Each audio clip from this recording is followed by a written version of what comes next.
नमस्कार. आपल्या अभ्यास वर्गाला आपण सुरुवात करूया. सुरुवातीला मी डॉक्टर सुनील देशपांडे यांना विनंती करते की त्यांनी अभंग म्हणावा आणि आपल्या अभ्यास वर्गाला सुरुवात करावी. नमस्कार. कबीरांचं एक भजन म्हणतोय हिंदीतलं.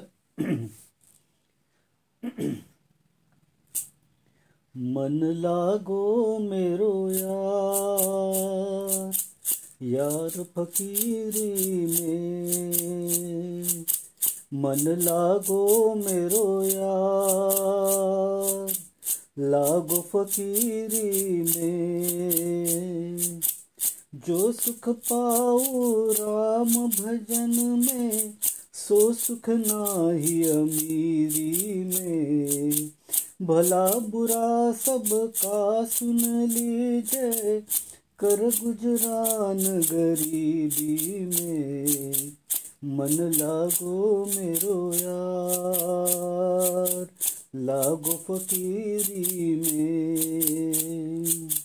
मन लागो मेरो यार, लागो फकीरी में. प्रेम नगर में रहनी हमारी, प्रेम नगर में रहनी हमारी. भली बन आई सबूरी में, भली बन आई सबूरी में. मन लागो मेरो यार, लागो फकीरी में. हाथ में खुंडी बगल में सोटा, चारों दिशा जगीरी में. हाथ में खुंडी बगल में सोटा, चारों दिशा जागीरी में. मन लागो मेरो यार, लागो फकीरी में. मन लागो मेरो यार, लागो फकीरी में. आखिर ये तन खाक मिलेगा, कहाँ फिरत मगरूरी में.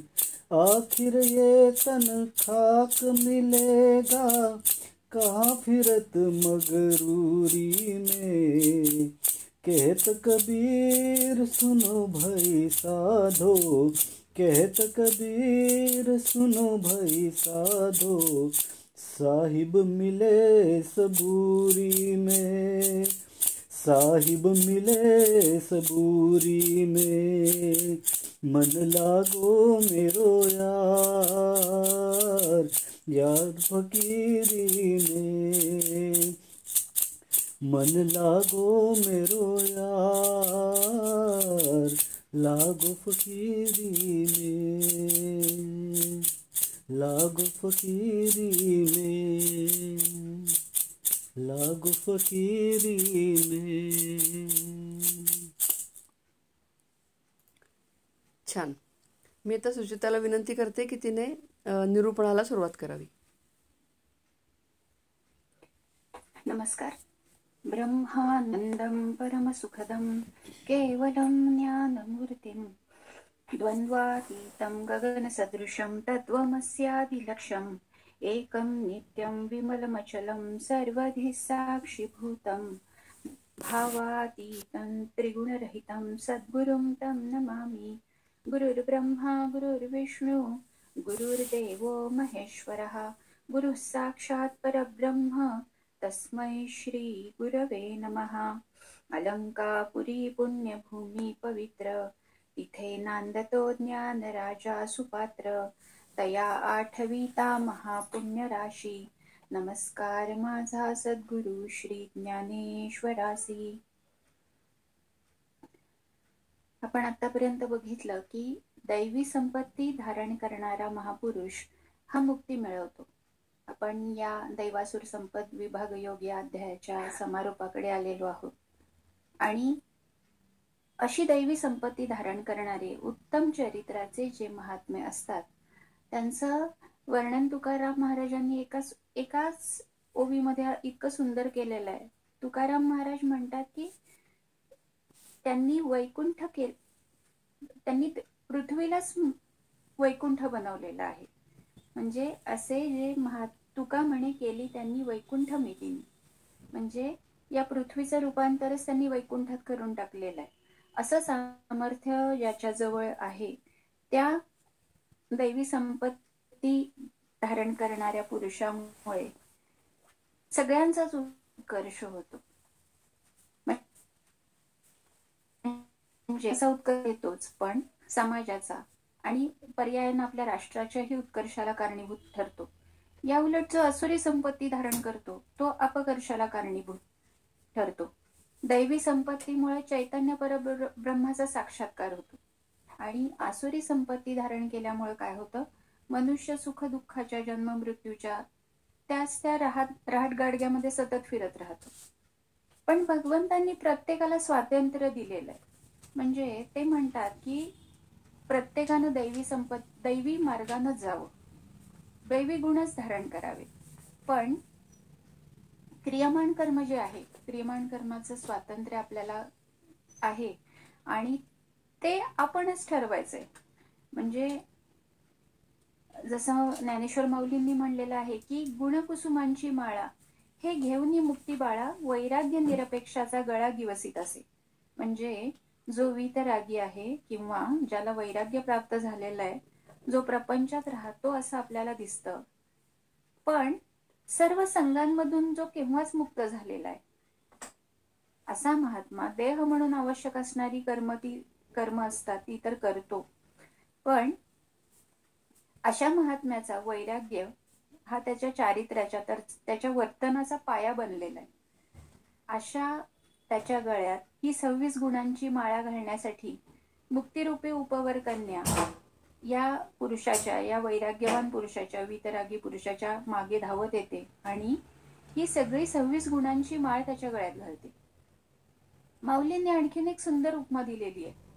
माऊली काय म्हणतात की गीता हा एक महासागर आहे आणि त्यातले किती मणी आणि किती रत्न वेचून घ्याल तेवढं थोडं आहे, पण त्यात एक विलक्षण असा सुंदर शिंपला आहे आणि या शिंपल्याचं नाव आहे दैवी संपत्ती. असा दैवी संपत्तीचा शिंपला जर आपल्याला मिळाला तर आपण किती भाग्यवान ठरू. कुणाच्याही वाटेला येणार नाही असं कितीतरी शिंपले या गीतारूपी महासागरामध्ये दडलेले आहेत आणि याला सद्गुणरूपी मोती आहेत असं माऊलींनी वर्णन केलेलं आहे. म्हणजे दैवी संपत्तीमुळं समाजाची धारणा होते. ज्यांनी दैवी संपत्ती धारण केली आहे ते एका दृष्टीनं समाजाची धारणा करत असतात. समाजातले सत्व चांगले जर कुणामुळे होत असेल तर ज्यांनी दैवी संपत्ती धारण केलेली आहे त्यांच्यामुळेच होतं. दैवी प्रकृतीचं सामर्थ्य असं आहे की ते भगवंताला सुद्धा प्रिय आहे. म्हणजे भक्ताला देवाचं व्यसन लागण्याऐवजी असं होतं की देवालाच भक्ताचं व्यसन लागतं.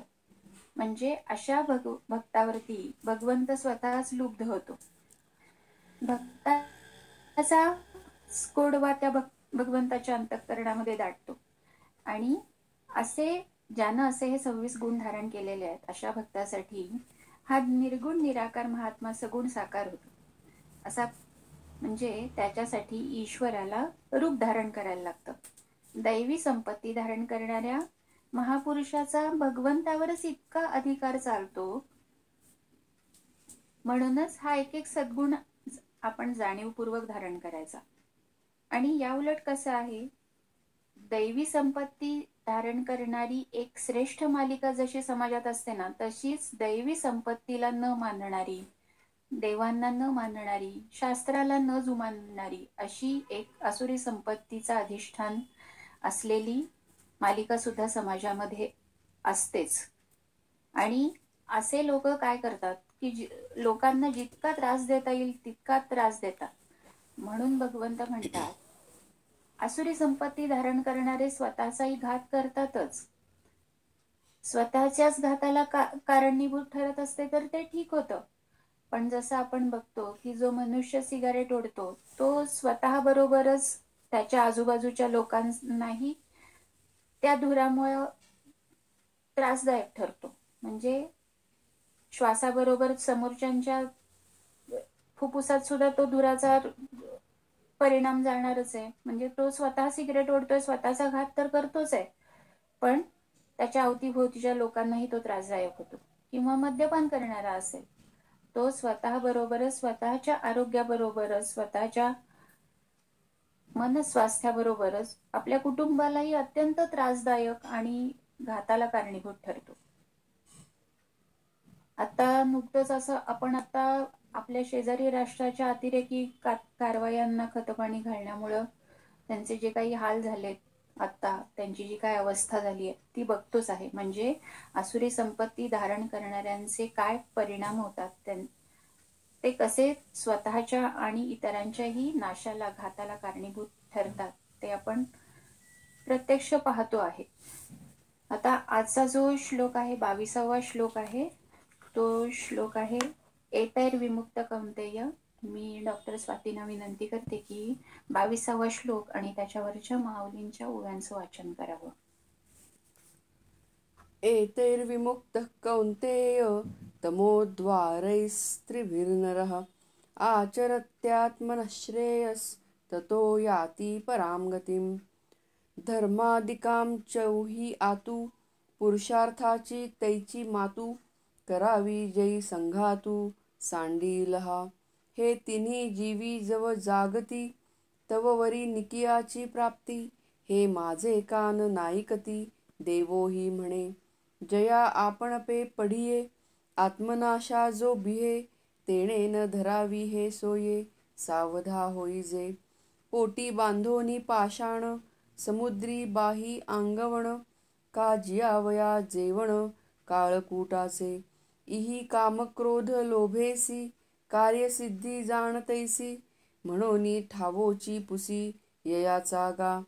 जै कही अवचटे तिकडी सांखळ तुटे. तै सुखे आपुलिये वाटे चालो लाभे. त्रिदोषी सांडिले शरीर त्रिकुटी फिटलिया नगर. त्रिदाह निमालिया अंतर जैसे होय. तैसा कामादिकी तिघी सांडिला सुख पावोनी जगी. संगुल आहे मोक्षमार्गी सज्जनांचा. मग सत्संगे प्रबळे सच्छास्त्राचे निबळे. जन्म मृत्यूची निमाळे निस्तरे राने. ते वेळी आत्मानंदे आगवे जे सदा वसते बरवे. तैसेची पाटण पावे गुरुकृपेचे. तेथ प्रियाची परमसीमा तो भेटे माऊली आत्मा. तये खेवी आटे डिंडिमा संसारी कहे. ऐसा जो कामक्रोध लोभी झाडी करुनी ठाके उभा. तो येवढिया लाभा गोसावी होय. छान. काय म्हणाले भगवंत?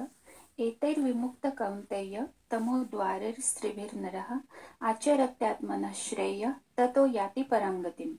म्हणजे हे कुंती नंदना, या नरकाच्या तिन्ही दरवाजाहून रहित झालेला जो मनुष्य आपल्या कल्याणाचं आचरण करतो, तो त्यामुळं परमगतीला प्राप्त होतो. आपण मागच्या वेळी भगवंतांचा संदेश ऐकला होता की काय सांगितलं त्यांनी?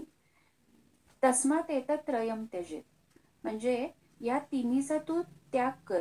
हे सर्वथैव त्याज्य विषय आहेत. काम, क्रोध आणि लोभ हे मनुष्याचं पतन करणारे आहेत. आणि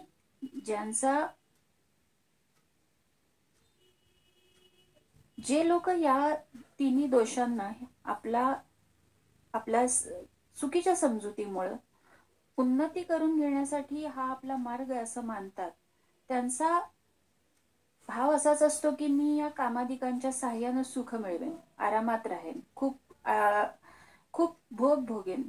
आणि हा भावच त्यांच्या पतनासाठी कारणीभूत ठरतो. ज्यावेळी 3ऱ्या अध्यायामध्ये अर्जुनानं विचारलं होतं की असं असताना लोक का बरं या काम आणि क्रोधाचा त्याग करत नाहीत. ज्यावेळी भगवंतांनी सांगितलं की मनुष्य इच्छा नसतानाही पापाचं आचरण का करतो, त्यावेळी भगवंत काय म्हणाले होते की काम आणि क्रोध हे 2 शत्रू, पण त्यांनी तिथं एष शब्द वापरलाय. म्हणजे कामनेला मुख्य सांगितलंय. कारण कामनेत विघ्न आलं, आपली एखादी इच्छा पूर्ण नाही झाली की आपल्याला क्रोध उत्पन्न होतो. आणि इथं भगवंत म्हणतात काम, क्रोध आणि लोभ हे 3 शत्रू आहेत. म्हणजे भोगाकडे प्रवृत्ती असणं हा काम आहे आणि संग्रहाकडे प्रवृत्ती असणं हा लोभ आहे. मग जिथं काम शब्द एकटा येतो तिथं त्याच्या अंतर्गतच भोग हा संग्रही म्हणजे संग्रह करण्याची त्याची इच्छा येतीच. पण जिथं काम आणि लोभ दोन्ही स्वतंत्र रूपाने येतात तिथं भोगाच्या इच्छेच्या अनुषंगानं काम आणि संग्रहाच्या इच्छेच्या अनुषंगानं लोभ येतो. म्हणजे आणि या दोघांमध्ये बाधा आली की क्रोध येतो. आणि ज्यावेळी हे काम, क्रोध आणि लोभ तिन्ही अधिक मात्रेमध्ये वाढतात त्यावेळी मोह उत्पन्न होतो. कामापासून क्रोध उत्पन्न होतो आणि क्रोधापासून संमोह उत्पन्न होतो. आणि जर कामनेमध्ये बाधा निर्माण झाली आणि लोभानं कामनेत बाधा पडली नाही तर लोभ उत्पन्न होतो आणि लोभानं संमोह होतो. म्हणजे काय, वास्तविक हा कामच क्रोध आणि लोभाचं रूप धारण करून आलेला आहे. संमोह झाल्यामुळं तमगुण येतो. म्हणजे संपूर्ण आसुरी संपत्ती त्या व्यक्तीकडे त्या व्यक्तीचा म्हणजे ती व्यक्ती संपूर्ण आसुरी संपत्तीच्या प्रभावाखाली येते. आता भगवंत या श्लोकामध्ये म्हणतायत की जी नरकाची द्वारं सांगितली गेली होती पूर्व श्लोकामध्ये, या काम, क्रोध आणि लोभ यांना तमोद्वार म्हटले. तम कशाला म्हणतात? तम अंधकाराला म्हणतात, जो अज्ञानानं उत्पन्न होतो. 14व्या अध्यायामध्ये एक उल्लेख आलेला होता की तमस्तु अज्ञानजम विद्धी, तमोस्वज्ञानजम विद्धी, तमः तू अज्ञानजम विद्धी. म्हणजे या कामामुळं माझ्याबरोबर ही धनसंपत्ती, स्त्री पुरुष, घर परिवार इत्यादी काही पूर्वी नव्हतं आणि नंतरही राहणार नाहीये. आणि आता सुद्धा या प्रत्येक क्षणाला वियोग घडत आहे. पण यांच्याविषयी जर मी ममता धारण केली तर माझी गती काय होईल? या गोष्टीकडे माझी कधी दृष्टीच जात नाही. म्हणजे का माझी या सगळ्याकडे दृष्टी जात नाही? कारण माझ्या बुद्धीमध्ये अंधकार पसरलेला आहे. 14व्या श्लोकामध्ये आपल्याला तमोगुणाची लक्षणं सांगताना भगवंतांनी सांगितलं होतं की तमामुळे म्हणजे जो अंधकार आहे त्याच्यामुळे अज्ञान दशा मला प्राप्त झालेली आहे. मग या कामाधिकापासून मुक्त होऊन जो आपल्या कल्याणाचं आचरण करतो तीच व्यक्ती परमगतीला जाते. म्हणून साधकानं विशेषत्वानं काम, क्रोध आणि लोभ या तिन्हीपासून नेहमी सावध असावं. कारण या तिन्हीला कायम ठेवून जो साधन करतो तो खरं तर वास्तविक साधकच नव्हे. म्हणजे खरा साधक तो असतो जो या दोषांना आपल्याजवळ बिलकुल थारा देत नाही. हे दोष त्याला नेहमी खटकत राहतात. कारण यांना आपल्या जवळ राहू देण्याची संधी देणं म्हणजेच ही एक मोठी घोड चूक आहे. माणसं असं असतं की आपण साधनेकडे फार लक्ष देतो. म्हणजे अरे माझी ही उपासना आहे, नित्य नैमित्तिक उपासना आहे आणि ती आज राहिली, हे मला याची रुखरुख राहते. पण मी आज कोणावर तरी चिडलेले असते, कोणाचा तरी राग व्यक्त केलेला असतो किंवा द्वेष मनामध्ये धरलेला असतो. पण याला मात्र मी गौण स्थान दिलेलं असतं. याचं निराकरण करण्याविषयी मी काही फारशी सावध असत नाही. म्हणजे माझं याच्याकडे लक्ष कमी असतं. मग या उणिवेमुळे काय होतं, साधन करताना सदाचाराबरोबर दुराचारही राहतो. म्हणजे सद्गुणाबरोबरच दुर्गुणांची वृद्धी येत राहते. जप करा, ध्यान करा, कीर्तनाला जावा, सत्संग करा, तुमचा स्वाध्याय नियमित करा, तीर्थस्थाना व्रत वैकल्य सगळं करा. हे सगळ्यांनी आपल्याला वाटतं आपण शुद्ध होत चाललेलो आहे. पण आपल्याला अशुद्ध करणारे जे दुर्गुण दुराचार आहेत त्याला हटवण्याकडे मात्र लक्ष जर कमी राहिलं तर काय होईल की मी सगळं हे करत असून सुद्धा माझी का बरं विशेष काही प्रगती दिसत नाहीये. तर या दुर्गुणांना घालवण्याचा बाबत मी काही विशेष जागरूकता बाळगलेली नाहीये. एक मानस म्हणजे रामचरित मानसमध्ये विचार आलेला आहे की जागे झाल्यापासून पुन्हा झोपेपर्यंत आणि ज्या दिवसापासून कळू लागलंय त्या दिवसापासून मरेपर्यंत सर्वच्या सर्व काळ परमात्मा तत्वाच्या चिंतनामध्येच घालवावा.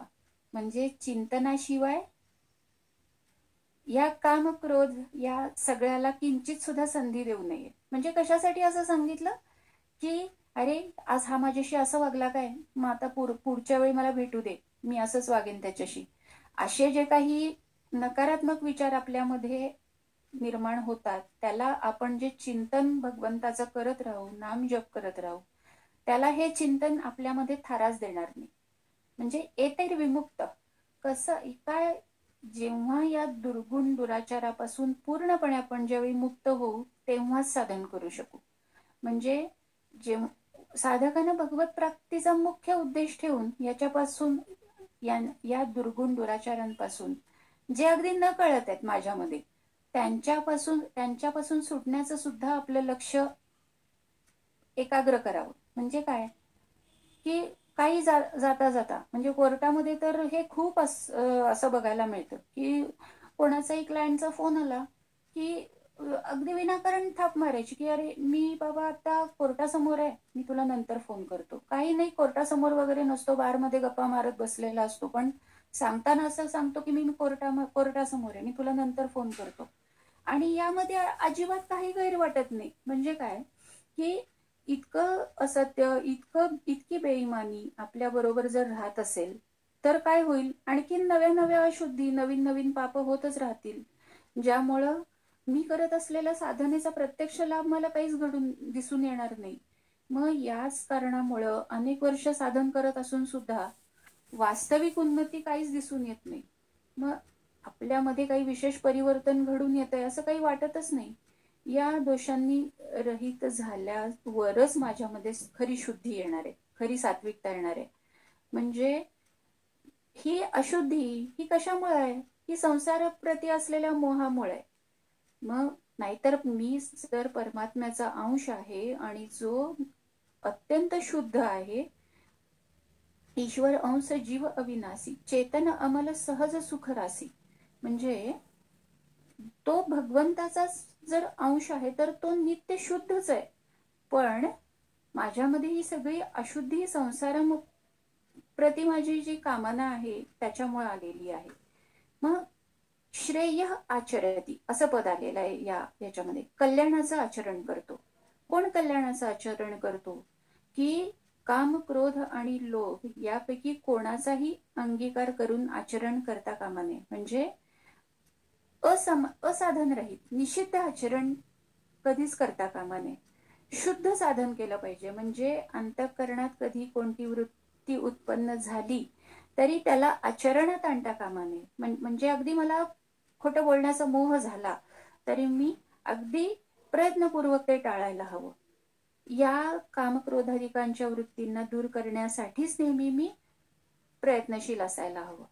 हे आचरणाचं महत्व भगवंतांनी या श्लोकामध्ये सांगितलेलं आहे. जर आपण आपल्या प्रयत्नानं दूर झाल्या नाहीत, आता हे मी प्रयत्न करते पण माझ्याकडून दूर होत नाहीयेत, मग अशा वेळी काय करावं, तर अशा वेळी भगवंतांना पुकारावं. गोस्वामी तुलसीदासांनी एक पद आहे त्यांच्या विनय पत्रिकेमध्ये, मम हृदय भवन प्रभु तोरा, तह बसे आई बहु चोरा, अति कठीण कराही बरजोरा, मनही नाही विनय निहोरा. म्हणजे काम क्रोध लोभ यांच्यामुळं समाज मर्यादा नष्ट झालेली आहे.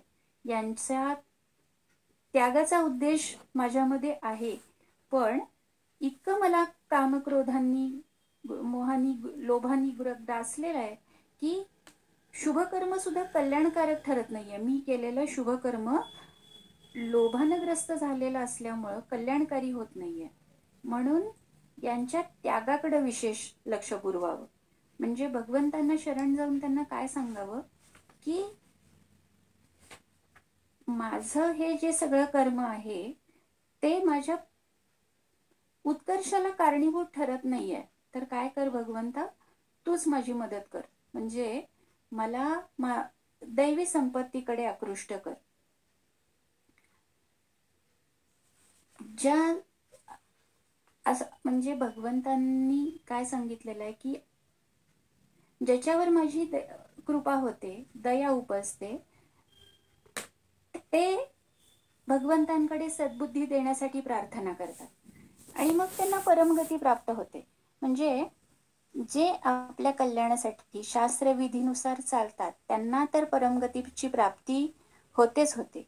पण असे न करता जसं जे मनाला वाटेल तसं आचरण करतात त्यांची गती भगवंतांनी अगदी आपण भागवतामध्ये ऐकलं असेल किंवा वाचलं असेल की भगवंतांनी अगदी आपल्या कुळाला सुद्धा स्पेअर केलं नाही किंवा सोडलं नाही. म्हणजे काय की जरी भगवंत संपूर्ण जगाचे ईश्वर आहेत तरी त्यांनी आपल्या लोकांवर आलेल्या काळाला सुद्धा बदलण्याची इच्छा व्यक्त केली नाही.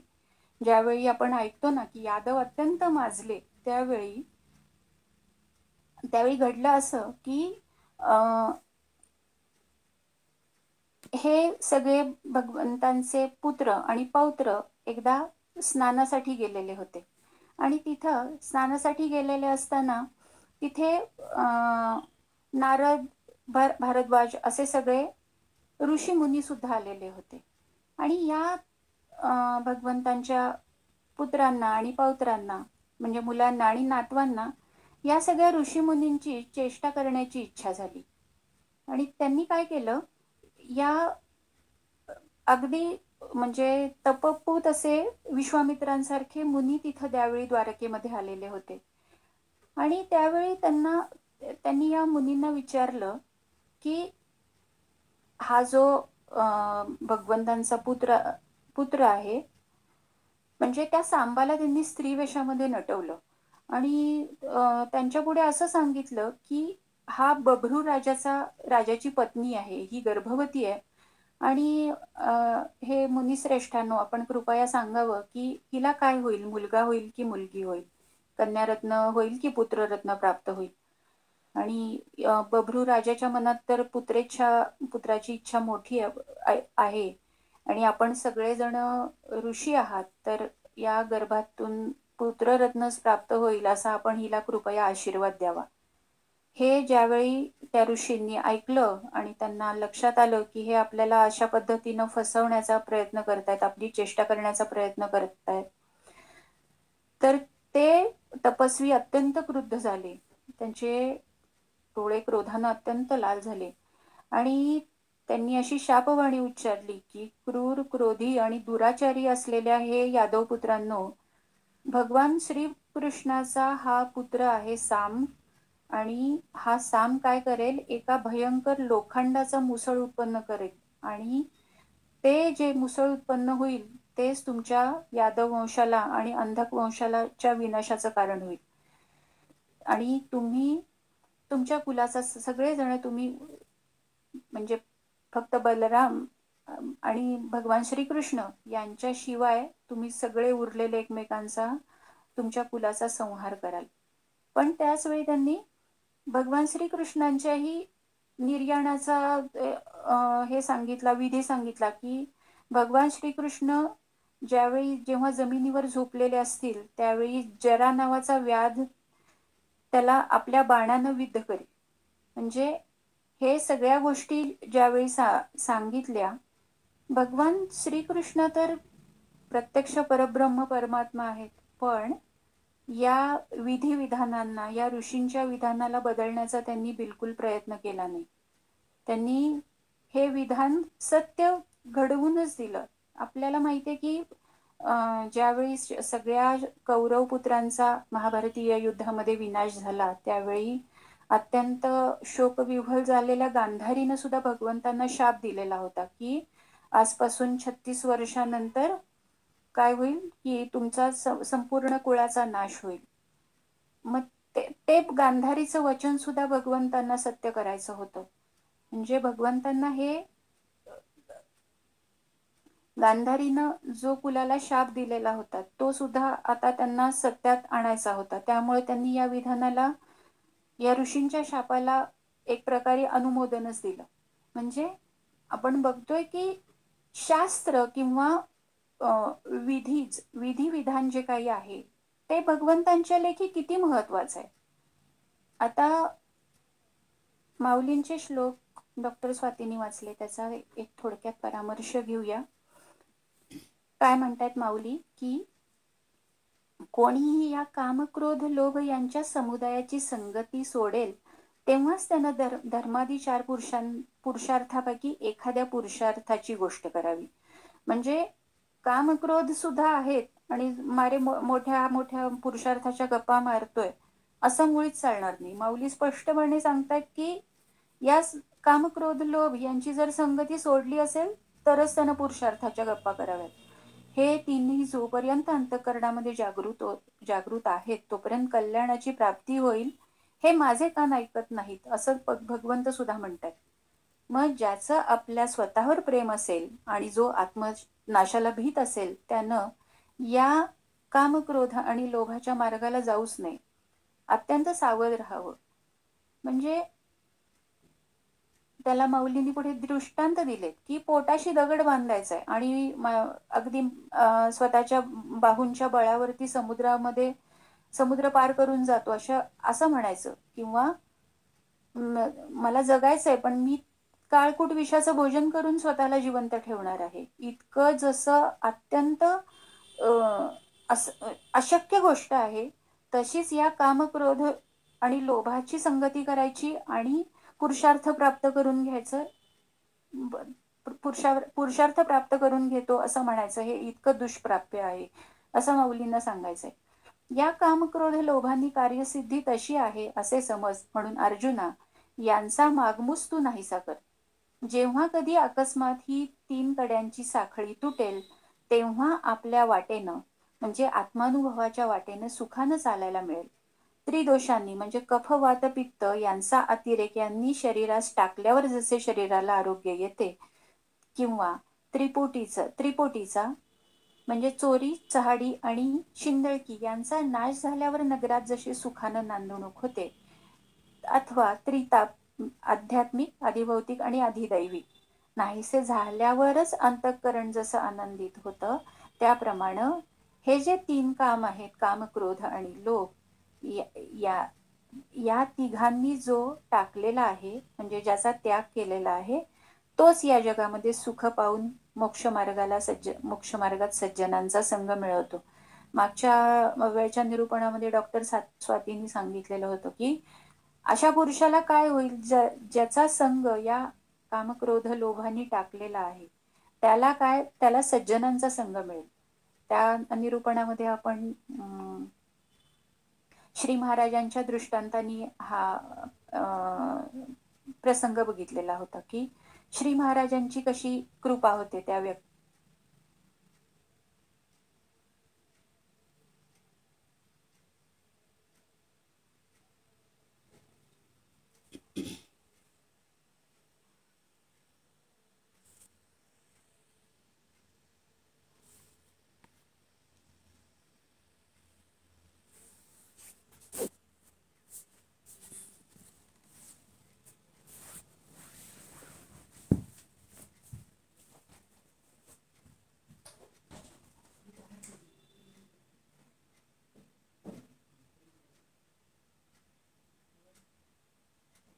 काय घडेल की त्याच्यावर गुरूंची पूर्ण कृपा होईल. मग तिथं गुरुकृपेच्या गावात आवडणाऱ्या वस्तूतील शेवटची हद्द सर्वात अत्यंत आवडता जो माऊली आत्मा तो भेटतो. आणि त्या क्षणी काय होतं म्हणजे त्याला आत्मज्ञान होतं. आणि मग त्यावेळी काय होतं ही संसार रूपी जन्म मृत्यू रूपी गडबड नाहीशी होते. याप्रमाणे जो काम क्रोध लोभास पार नाहीसे करून अगदी मोकळा होतो तो एवढ्या लाभाचा मालक होतो.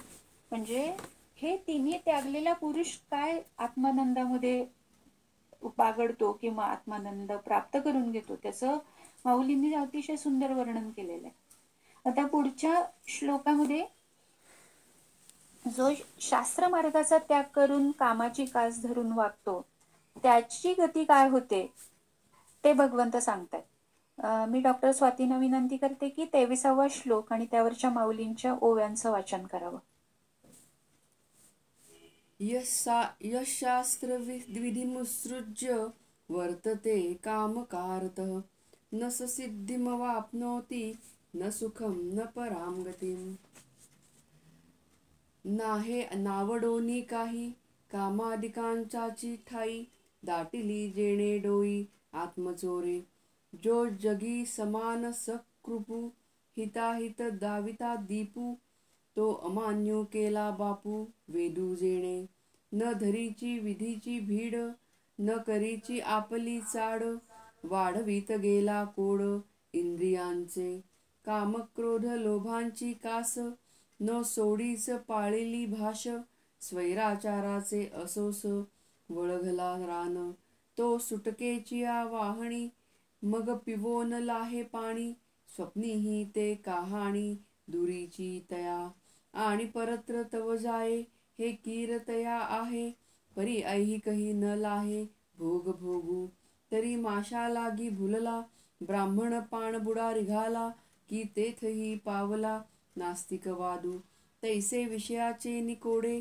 जेणे परत्रा केले उबडे तव तोची आणिकीकडे मरणे नेला एवं परत्र ना स्वर्गू ना ऐहिकही विषय भोगू तेथ केवता प्रसंगू मोक्षाचा तो म्हणून कामाचे निबळे जो विषय सेऊ पाहे सळे तया विषयो ना स्वर्गू मिळे ना उद्धरे तो.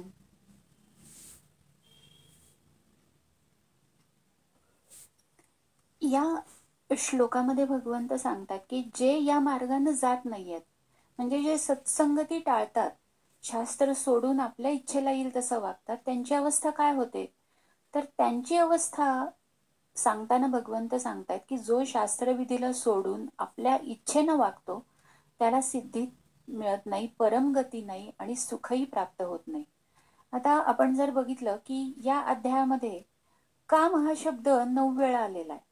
8व्या श्लोकामध्ये आलेला होता की काम हेतुकम, 10व्या श्लोकामध्ये काममाश्रित्य असं म्हणलं, पुढे 11व्या श्लोकामध्ये कामोपभोग परमा, 12व्या श्लोकामध्ये कामक्रोधपरायणाः, पुढे त्याच श्लोकामध्ये कामभोगार्थम, पुढे कामभोगेषु कामकारतः.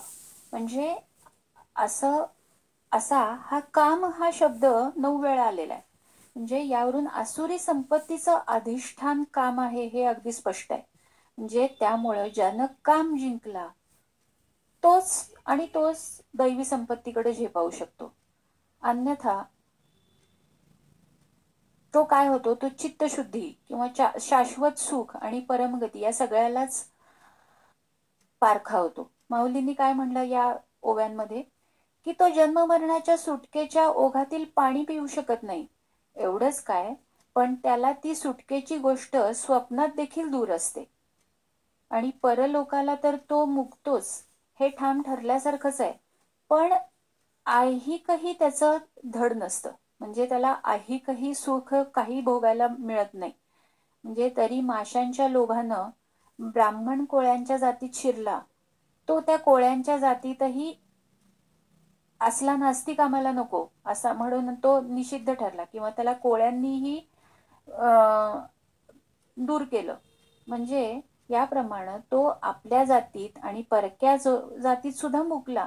त्याप्रमाणे विषयांच्या गोडीनं ज्यानं परलोक पालथा केला तो इतक्या मरणानं त्याला दुसरीकडे नेलं. म्हणजे त्याप्रमाणे परलोक नाही आणि स्वर्ग नाही आणि ऐहिक विषयांचा भोगही नाही. मग या तिथं मोक्षाचा प्रसंग तर फारच लांबची गोष्ट आहे. म्हणून कामाच्या बळानं जो आग्रहानं विषय सेव पाहतो त्याला विषय सुख किंवा स्वर्ग सुख तर मिळत नाहीच किंवा तो उद्धरतही नाही. म्हणजे काय, जे लोक शास्त्रविधीची अवहेलना करतात, शास्त्रविधी विहित म्हणजे शास्त्रविधीची अवहेलना करून शास्त्रविहित यज्ञ करतात, दान करतात, परोपकार करतात, जगाच्या लाभासाठी निरनिराळी चांगली कामं करतात. पण ती कशासाठी करतात, तर ती कामकारतः म्हणजे शास्त्रविधीला लक्षात न घेता आपल्या मनमानी पद्धतीनं करतात.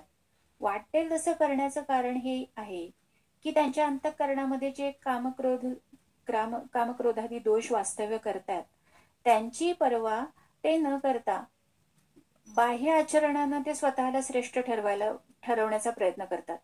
म्हणजे ते बाह्य आचरणाला श्रेष्ठ मानतात. आणि बाकीचे लोकही असे असतात की त्यांच्या बाह्य आचरणावर भुलूनच त्यांना विशेष दर्जा देतात. म्हणजे अंतःकरणातील भावांना सिद्धांतांना जागणारे लोक फार कमी असतात. वास्तविक पाहता काय आहे की अंतःकरणातल्या भावांनाच विशेष महत्व आहे.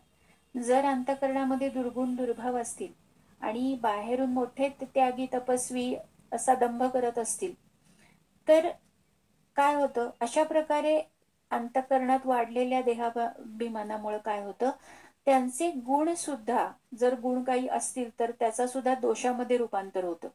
म्हणजे त्यांचा महिमा निंदेमध्ये परिणत होतो. त्यांचा त्याग रागात, आसक्तीत, भोगात परिणत होतो आणि शेवटी काय होतं, त्यांचं पूर्ण पतन होतं. म्हणजे अंतःकरणामध्ये हे कामक्रोधादी दोष राहिल्यामुळेच ते शास्त्रविधीचा त्याग करतात आणि असं आचरण करतात. जसं रोगी आपल्या दृष्टीनं तर कुपथ्याचा त्याग आणि पथ्याचं सेवन करतो, पण तो आसक्तीवश कुपथ्याचं सेवन करतो, त्यामुळे त्याचं स्वास्थ्य अधिकच बिघडतं. म्हणजे मला काहीतरी व्याधी आहे आणि मला आता एखाद्या पदार्थाचा त्याग करायचा आहे, पण जो माझ्याकडून घडतच नाही. मी अगदी खूप निर्बंध पाळते, पण एका प्रसंगी मोहाला बळून त्याचं सेवन करते, तर काय होणार आहे, त्यांनी माझ्या स्वास्थ्यामध्ये बिघाडच होणार आहे. तसंच हे लोक काय करतात, शास्त्रविधी मुत्सृज्य म्हणजे शास्त्रविधीला डावलून वागणारे लोक जे असतात ते काय करतात की आपल्या दृष्टीनं जी चांगली वाटणारी कामं आहेत ती करतात, पण अंतःकरणामध्ये त्यांच्या या अवगुणांचा आवेश असल्यामुळं ते शास्त्रविधीची अवहेलना करतात आणि वाटेल त्या पद्धतीनं काम करतात. त्यामुळं ते अधोगतीला जातात. मग भगवंत काय म्हणतात, नस सिद्धिम वाप्नोती. आसुरी संपत्तीचे लोक शास्त्रविधीचा त्याग करून जी शुभकर्म सुद्धा करतायत, यज्ञ यागादी कर्म करतायत, त्यांना धन मान मिळेल, आदर मिळेल, काही प्रसिद्धी सुद्धा मिळेल, पण वास्तविक या सगळ्याचं फळ म्हणून काय मिळायला पाहिजे, माझ्या अंतःकरणाची शुद्धी व्हायला पाहिजे, ती कधीच प्राप्त होणार नाहीये. म्हणजे वास्तविक फळ जे काय आहे ते त्यांच्यापासून नेहमी दूरच राहणार आहे. दृश्य स्वरूपातलं धन मान आदर मान सत्कार हे सगळं काही प्राप्त होईल, पण जी सिद्धी रूपी माझी शुद्धी व्हायला हवी ती मात्र नक्कीच होणार नाहीये. मग असं त्यांना न सुखम, पुढे भगवंत या श्लोकात म्हणतात न सुखम, त्यांना सुखही मिळणार नाही. कारण हे जे शत्रू आहेत, ज्यांचं उच्चाटन मी केलेलं नाहीये, त्यांचं ज्वलन माझ्या हृदयामध्ये सतत आहे. म्हणजे पदार्थाच्या संयोगानं काही काळ सुख मिळेल, पण अंततः ते सुख दुःखालाच कारणीभूत होणार आहे आणि त्या सुखापासून दुःख आणि दुःखच उत्पन्न होतं. म्हणजे पारमार्थिक मिळणारं सात्विक सुख जे काही आहे ते कधीच यांच्या वाट्याला येत नाही. न परमगती, पुढे भगवंत म्हणतात की यांना परमगती सुद्धा मिळत नाही. म्हणजे परमगती मिळण्याची गोष्ट तर दूरचीच आहे. पहिली गोष्ट अशी आहे की ते परमगतीला एकतर मानतच नाहीत आणि समजा मानत असलेच तर ते त्यांना मिळू शकत नाही, कारण त्यांची कर्म ही सगळी काय आहेत, कामनावश केलेली आहे. सिद्धी सुख आणि परमगती न मिळण्याचं तात्पर्य असं आहे की ते आचरण तर सकृतदर्शनी श्रेष्ठ करतायत, ज्यामुळे त्यांना या सिद्धी सुख आणि परमगतीची प्राप्ती होऊ शकेल, पण काय आहे, अंतःकरणामध्ये हे जे विकार त्यांनी बाळगलेले आहेत, काम क्रोध लोभ अभिमान, असं हे सगळं अंतःकरणामध्ये भाव असल्यामुळं ही चांगलं आचरण सुद्धा वाईटात रूपांतरित होतं. म्हणजे म्हणून सुख परमगती किंवा सिद्धी या कोणत्याच गोष्टी खऱ्या अर्थानं प्राप्त होत नाही. मग जर असं मानलं की त्यांचं आचरणच वाईट असतात, तर भगवंत काय म्हणतात की न स सिद्धिम वाप्नोती न सुखम न परांगती. असं म्हणणं संयुक्तिक ठरणार नाही, कारण प्राप्ती होणार असली तरच निषेध संभवतो. म्हणजे आसुरी मनुष्य अभिमानामुळे स्वतःला सिद्ध आणि सुखी मानतो. तो म्हणतो मी सिद्ध हम बलवान सुखी, पण वास्तविक तो सिद्ध आणि सुखी काहीच असत नाही. तो त्याला काय असतं, न सिद्धिमवाप्नोती न सुखम. त्याच्या अंतःकरणातला अभिमान आणि द्वेषाच्या अग्नीत सतत जळतच राहत असतो. मग शास्त्रविधीचा त्याग केल्यानं मनुष्याला सिद्धीची प्राप्ती होत नाही. म्हणून मनुष्यानं काय करायला हवं? शास्त्रविधीचा त्याग न करता मनुष्यानं कसं आचरण करावं हे भगवंतांनी या अध्यायाचा समारोप करताना 24व्या श्लोकामध्ये सांगितलेलं आहे. मी डॉक्टर स्वातींना विनंती करते की 24वा श्लोक आणि त्यावरच्या माऊलींच्या ओव्यांचं वाचन करावं. तस्मात् शास्त्रं प्रमाणं ते कार्याकार्य व्यवस्थितौ ज्ञात्वा शास्त्रविधानोक्तं कर्म कर्तुमिहार्हसि. या कारणे पै बापा जया आथी आपली कृपा तेणे वेदांच्या निरोपा आनन कीजे.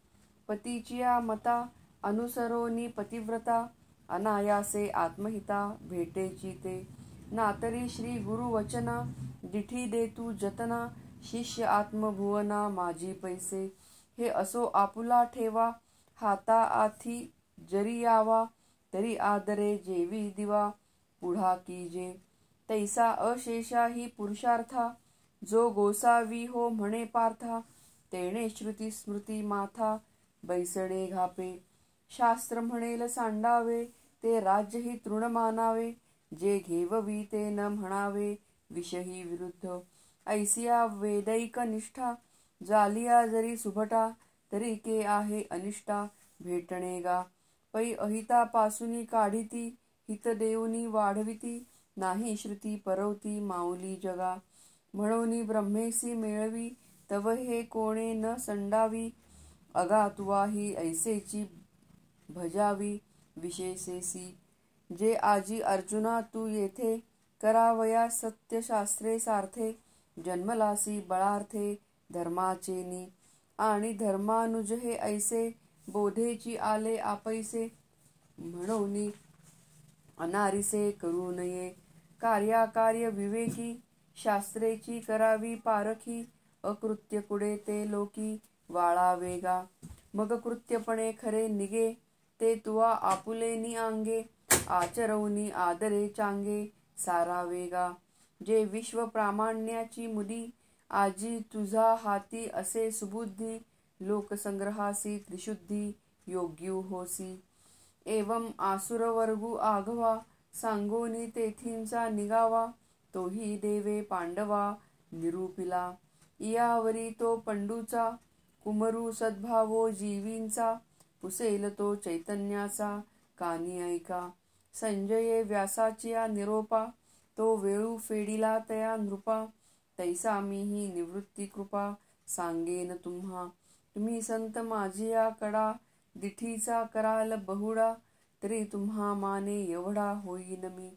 म्हणून निज अवधान मज वोळगे प्रसायदान दिजोजी समर्थ होईन ज्ञानदेवो म्हणे. इति श्रीमद्भगवद्गीतासु उपनिषत्सु ब्रह्मविद्यायां योगशास्त्रे श्रीकृष्णार्जुन संवादे दैवासुरसम्पद्विभागयोगो नाम षोडशोऽध्यायः. श्री सच्चिदानंदार्पणमस्तु. खूप छान, खूप छान. इतक्या सुंदर ओव्या आहेत ह्या माऊलींच्या. काय म्हणतात माऊली यामध्ये? या करणे पै बापा जया आथी आपुली कृपा तेणे वेदांची निरोपा आन न कीजे. म्हणून कार्य कोणतं आणि अकार्य कोणतं याची व्यवस्था जाणण्याला शास्त्र म्हणजे वेद हेच तुला प्रमाण आहे. शास्त्रातल्या विधानांनी केलेली कर्म जाणून ते करणं हे या लोकी तुला योग्य आहे. बाबा अर्जुना, या करता ज्याला आपली स्वतःची कीव असेल त्यानं वेदांच्या आज्ञेबाहेर वागता कामा नये. म्हणजे माऊलींनी याला इतका सुंदर दृष्टांत दिलाय की जी पतिव्रता स्त्री असते ती फक्त आपल्या पतीच्या मताप्रमाणे वागते आणि तेवढं आपल्या पतीचं अनुसरण करणं हेच तिच्या कल्याणाला किंवा मोक्ष मिळण्यासाठी कारण ठरतं. म्हणजे पतीच्या मताप्रमाणे वागून पतिव्रता स्त्री ही सहजच स्वतःचं कल्याण करून घेतं. किंवा जे गुरुवचन आहे, गुरुवचन पाळणारा शिष्य, त्याकडेच दृष्टी देणारा शिष्य सहजच आत्मानुभवामध्ये प्रवेश करतो. म्हणजे धर्म अर्थ काम मोक्षाचा जो म्हणतो मी मालक होईन, त्यानं काय करावं? त्यानं माऊली म्हणतायत की त्यानं श्रुती आणि स्मृती यांच्या आज्ञा शिरसावंद्य मानाव्यात. शास्त्र जे टाकावे म्हणून म्हणेल ते जरी राज्य असले तरी ते गवताच्या काडीप्रमाणे समजावं, आणि शास्त्र जे घ्यावं असे म्हणून सांगेल ते जरी विष असलं तरी ते कितीही प्रतिकूल असलं तरी ते काय करावं? ते प्रतिकूल आहे असं समजू नये.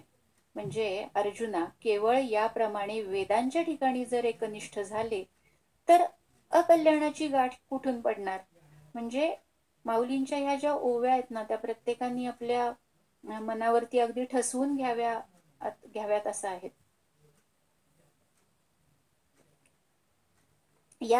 यासाठी एक ऍक्च्युली श्रीमद आद्य शंकराचार्यांच्या चरित्रामध्ये या कथेचा उल्लेख आलेला आहे की त्यांची दिग्विजय यात्रा चालू असताना ते एकदा सुधन्वा राजाच्या दरबारामध्ये आले, आणि तिथं हा प्रसंग घडून गेलेला होता. कुमारील भट्ट हे कुशाग्नी सेवन करून आत्मार्पण करायला निघाले होते, म्हणजे आपला देह त्याग करणार होते. मग ज्यावेळी कुमारील भट्टांची आणि आद्य शंकराचार्यांची भेट झाली त्यावेळी शंकराचार्य त्यांना म्हणाले की मला आपल्या साह्यानं किंवा आपल्या मतानुसार अद्वैत मताची प्रतिष्ठापना करायची. मी आपला हा अग्नी शमवतो, आपण बाहेर यावं आणि आपण आपला दोघांचा पूर्वोत्तर पक्ष व्हावा, म्हणजे वादविवाद व्हावा. कुमारील भट्ट म्हणाले की मी आतापर्यंत हयातभर जे काही कार्य केलेलं आहे तेच हे आपलंच कार्य केलेलं आहे. पाखंडी लोकांनी काय केलेलं आहे? धुमाकूळ घालून वैदिक मार्ग पार छिन्न बिछिन्न करून टाकलेला आहे, आणि वैदिक धर्माचं प्रधान अंग जे कर्मकांडाचं आहे त्याचं खंडन करून यज्ञ यागादी कर्म अगदी विलयाला गेलेली आहेत, आणि नास्तिकवादाचं खूप सुळसुळाट झालेला आहे. मग या सुधन्वा राजाच्या दरबारामध्ये जे नास्तिकवादी होते ते काय म्हणतात की कुमारील भट्टांशी झालेल्या वादविवादामध्ये ते पराभूत झालेले होते खरं तर, पण ते म्हणतात की आम्ही वादविवादामध्ये पराभूत झालोय म्हणून आमचा काही सिद्धांत खोटा ठरत नाही. मती दौर्बल्यम येतात, न मत दौर्बल्यम. म्हणजे काय? वादात पराभव होणं हे बुद्धीच्या दौर्बल्याचं लक्षण आहे, ते काही मतच दुर्बल आहे असं लक्षण होऊ शकत नाही.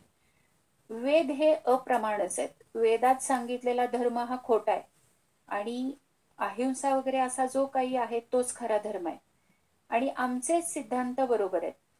आणि सगळ्या त्या नास्तिकवादी पंडितांनी संगनमत करून कुमारील भट्टांचा घात करण्याचं ठरवलं. राजा सुधन्वा हा मूळचा खरं तर वैदिक धर्मी होता, पण हे नास्तिकवादाचा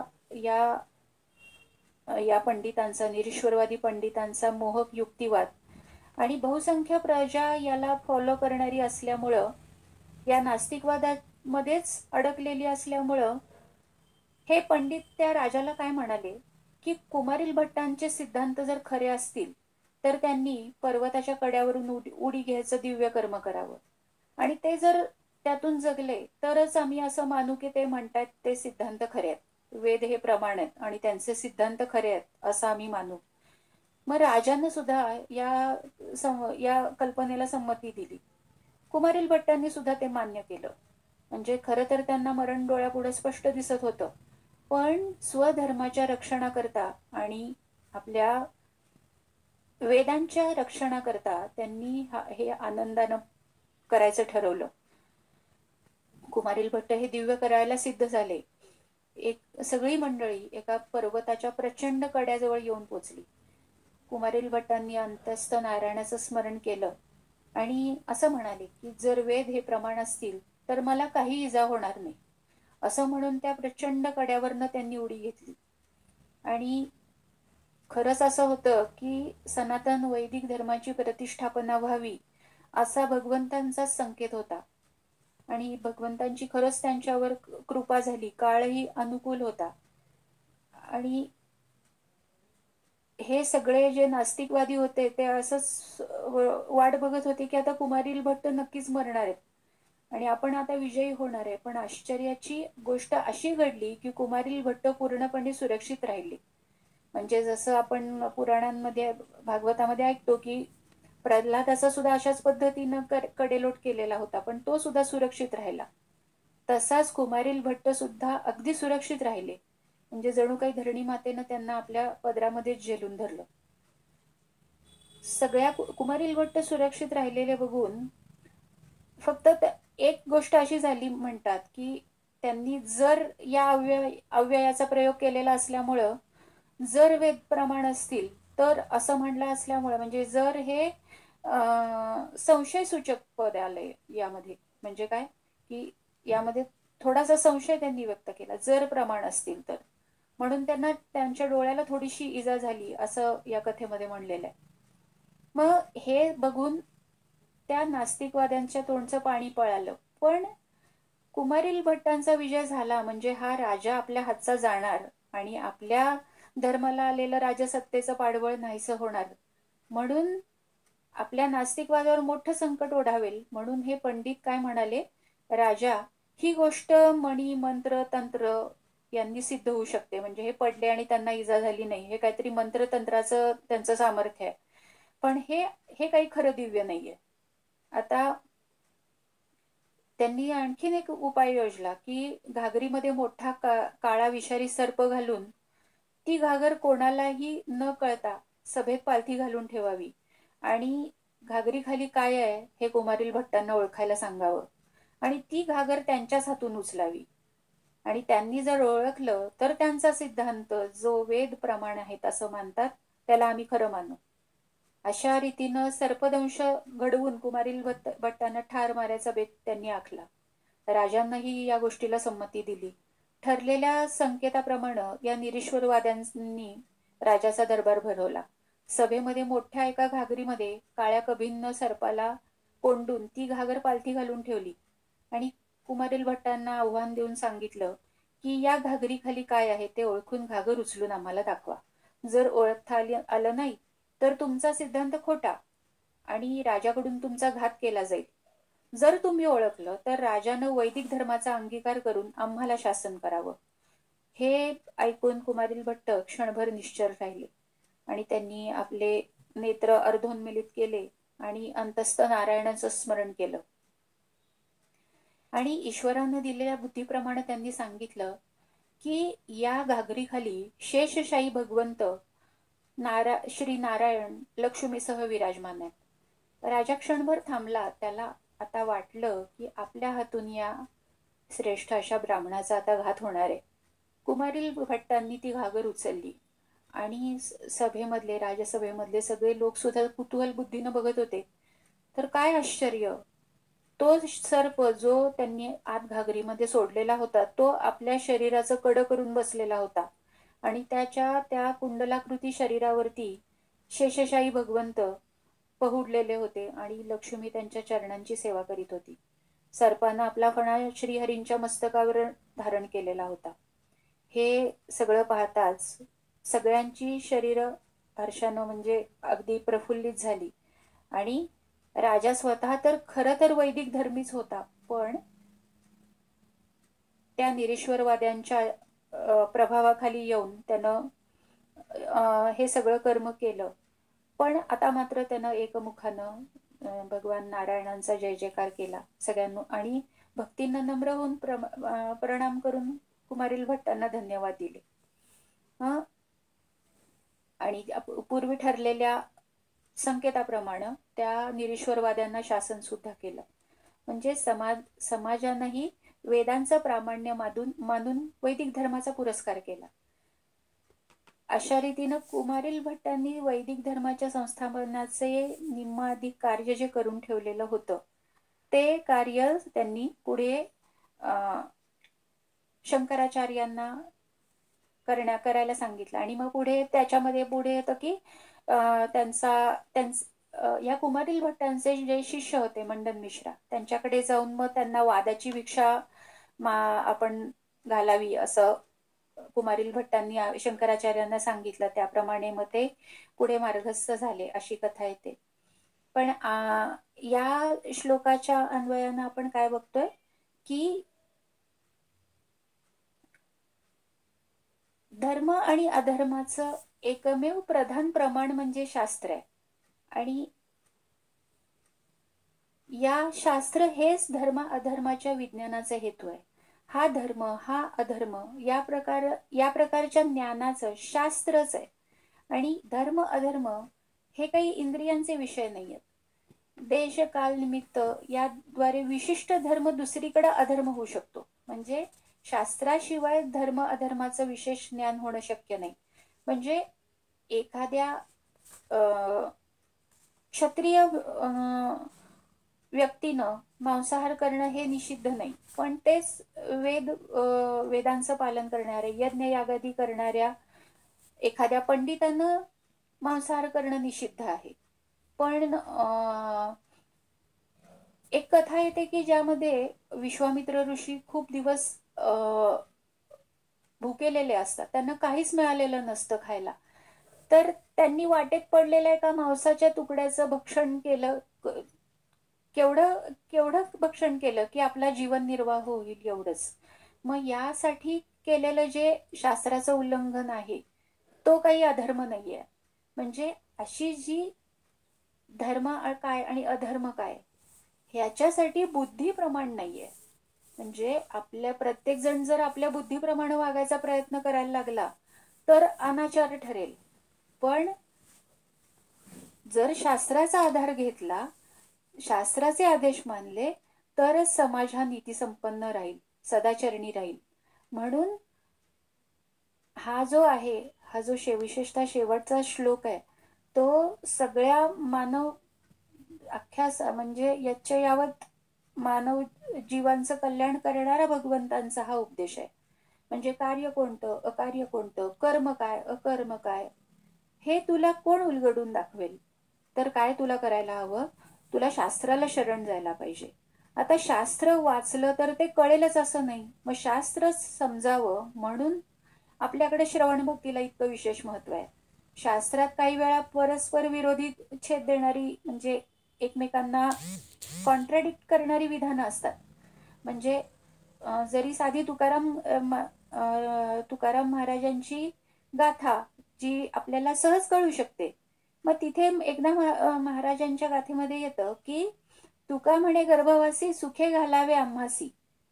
आणि पुढे हे तुकाराम महाराजांनी पुढे म्हणलेलं आहे, तुका म्हणे गर्भवासा येणे जाणे कुंटेल. म्हणजे तुकाराम महाराज म्हणतात, दोन्ही तुकाराम महाराजच म्हणतात की सुखे घालावे गर्भवासी, आणि पुढे म्हणतात की गर्भवासा येणे जाणे कुंटेल. म्हणजे हे कसं आहे, हे काय खरं आहे? मग यातलं हे काय खरं आहे हे जसा आपला अधिकार वाढत जाईल तसं कळत जाईल. म्हणजे एकीकडे सुखानं आम्हाला जन्माला घाला म्हणतात आणि एकीकडे म्हणतात आता जन्माला येणे शक्य नाही. का शक्य नाही आता जन्माला येणं? कारण काय आहे तर आत्मज्ञान झालेलं आहे. म्हणजे हे जे अशा पद्धतीचं जे काही शास्त्र आहे हे कसं आहे, हे प्रासंगिक आहे. याचा उलगडा कशामुळे होईल? मग जर आम्ही श्रवण करू, गुरुमुखातून ऐकू, तेव्हाच आम्हाला या सगळ्याचा उलगडा होत जाईल. म्हणून अर्जुन सुद्धा भगवंतांना शरण गेलेला आहे. काय म्हणतो तो? म्हणतो की शिष्यस्तेहम शाधी मानतो प्रपन्नम. मी तुझा शिष्य आहे आणि आता तू श्रेय काय आहे ते मला सांग. म्हणून भगवंतांच्या चरणाशी त्यानं साकडं घातलेलं आहे. म्हणजे शास्त्राला प्रमाण केलं की मनुष्य आपोआपच श्रेयसाकडे जातो. श्रेयस काय आहे तेच सांग, असं भगवंतांना विनंती करतो अर्जुन. म्हणून भगवंतांनी गीता रूपानं हे शास्त्र सगळं उलगडून दाखवलेलं आहे. त्या श्रेयसाचंच हा सगळा अध्याय किंवा आतापर्यंतची गीता आहे त्या श्रेयसाचं विवेचन आहे. शास्त्राला प्रमाण केलं आणि गुरूंच्या सान्निध्यामध्ये जाऊन ते शास्त्र समजून घेतलं की मग त्या दोन्हींच्या संगमानं काय होणार आहे की आत्मप्रचिती येणार आहे. आणि तेच श्रेयस आहे. म्हणून आज विज्ञानाधिष्ठित झालेल्या मानवानं काय केलेलं आहे की पहिल्यांदा काय केलं की शास्त्राला डावललं, लाथाडलं. भगवंत वगैरे काही नाहीये. सगळे शास्त्र, पुराण, श्रुती, स्मृती हे जे काही आहे ते सगळं खोटं आहे असं म्हणून मनुष्य अत्यंत उन्मत्त झाला आणि काम, क्रोध हेच त्याच्या जीवनाचं अधिष्ठान झालं. आणि काय त्याच्या समाजावर इतका विपरीत परिणाम झाला, भयावह परिणाम झाला. आणि ती सगळी भगवंत अगदी स्पष्टपणे सांगतायत काय की ही सगळी नरकाची द्वार आहे. म्हणून जेवढं धर्मानं आणि शास्त्रानं उपभोगायचं स्वातंत्र्य दिलेलं आहे तेवढाच उपभोग घ्यावा. आणि काय वाढवावं तर दैवी संपत्ती वाढवावी. दैवी संपत्ती म्हणजे आपल्यातले सद्गुण वाढवावेत. मानवातले दुर्गुण ही असुरी संपत्ती आहे, ज्याचा त्यानं विचार करायचा की आपण काय धारण करायचं. आपण राक्षसी वृत्तीचं व्हायचं की दैवी वृत्तीचं व्हायचं. आपल्या कुटुंबामध्ये असं आसुरी संपत्ती निर्माण होऊ नये म्हणून प्रत्येक आईवडिलांनी विशेष जागरूक राहायला पाहिजे. म्हणून हा सगळा पट भगवंतांनी इतका सुंदर रीतीने उलगडून दाखवला. म्हणजे ज्या दैवी संपत्तीमुळे फक्त व्यक्तीचीच धारणा होती असं नाही, तर संपूर्ण समाजाचं आणि राष्ट्राचं सुद्धा कल्याण होतं. ती तू धारण कर असा स्पष्ट आदेश भगवंत इथं अर्जुनाला देतात. आणि हातात गांडीव धनुष्य धर आणि युद्धाला प्रवृत्त हो. कारण तुला काय करायचंय, तत्वावर अधिष्ठान असलेलं युद्ध करायचंय. म्हणून त्याच्यातून अहंतेचा, ममतेचा विचार सुद्धा मनात आणू नकोस. या अहंता आणि ममता या दोन्ही गोष्टी काय आहेत, आपल्याला आसुरी प्रवृत्तीकडे नेणाऱ्या आहेत. म्हणून अभयापासून सुरुवात करायची आणि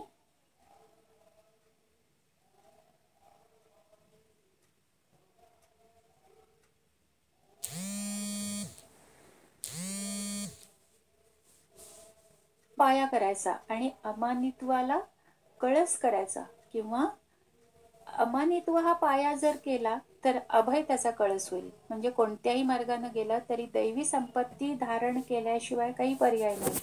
सगळ्या आचार्यांचं, सगळ्या संतांचं असं वचन आहे की ज्यांनी दैवी संपत्ती धारण केली त्याला काय होईल, त्या साक्षात पुरुषोत्तमाचं दर्शन घडेल.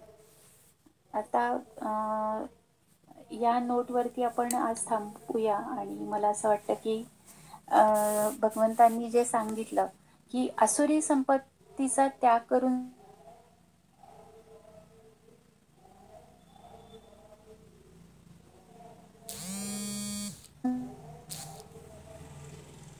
हे भगवंत म्हणतात. या ज्या माऊलींच्या ओव्या आहेत, डॉक्टर स्वातींनी वाचन ज्याचं केलं त्या प्रत्येकाने एकदा स्वतःही वाचाव्यात आणि हृदयावर कोराव्यात अशी विनंती. श्रीकृष्णार्पणमस्तु. मी आता नमस्कार. रश्मीला विनंती करते की तिने आरती म्हणावी. म्हणते. जय भगवद गीते, जय जय भगवद गीते, हरिः कमल विहारिणी सुंदर सुपुनीते. जय भगवद गीते, कर्म सुमर्म प्रकाशिनी कामासक्ति हरा, तत्वज्ञान विकाशिनी विद्या ब्रह्म परा. जय भगवद गीते, निश्चल भक्ति विधायिनी निर्मल मलहारी, शरण रहस्य प्रदायिनी सब विधि सुखकारी. जय भगवद गीते, राग द्वेष विदारिणी कारिणी मोद सदा, भव भय हारिणी तारिणी परमानंद प्रदा. जय भगवद गीते, आसुर भाव विनाशिनी नाशिनी तम रजनी, दैवी सद्गुणदायिनी हरिरसिका सजनी.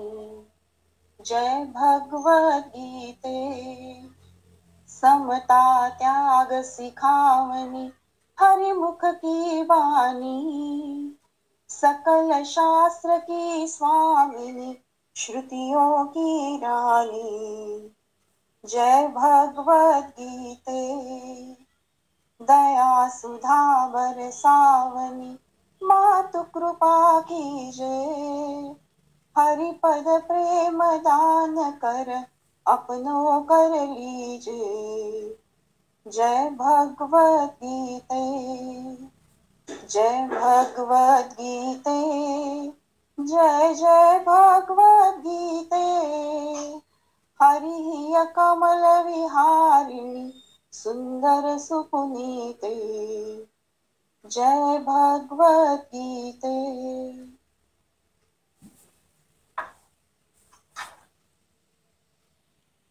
छान. मी आता विद्याधर भाऊ देशपांडे यांना विनंती करते की त्यांनी पसायदान म्हणावे.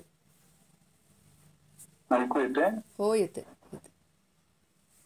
आता विश्वात्मके देवे येणे वाग्यज्ञे तोषावे तोषोनी मज द्यावे पसाय दान हे जे खळांची व्यंकटी सांडो तया सत्कर्मे रती वाढो भूता परस्परे पडो मैत्र जीवांचे दुरितांचे तिमिर जाओ विश्व स्वधर्मे सूर्ये पाहो जो जे वांछील तो ते लाहो प्राणी जात वर्षत सकळ मंगळी ईश्वर निष्ठांची मांदी आळी अनवरत भूमंडळी भेट तू भूताय चला कल्पतरूंचे आरव चेतना चिंतामणींचे गाव बोलते जे अर्णव पियुषांचे चंद्रमे जे अलांछन मार्तंड जे तापहीन ते सर्वाही सदा सज्जन सोय रे हो तू किंबहुना सर्व सुखी पूर्ण होऊन तिही लोकी भजिजो आदि पुरुषी अखंडित आणि ग्रंथोपजीवीये विशेषी लोकीये दुष्टादुष्ट विजय होवावे जी येथ म्हणे श्री विश्वेश्वराओ हा होईल दान पसाओ येणे वरे ज्ञान देव सुखिया झालाय सुखिया झालाय सुखिया झालाय. धन्यवाद.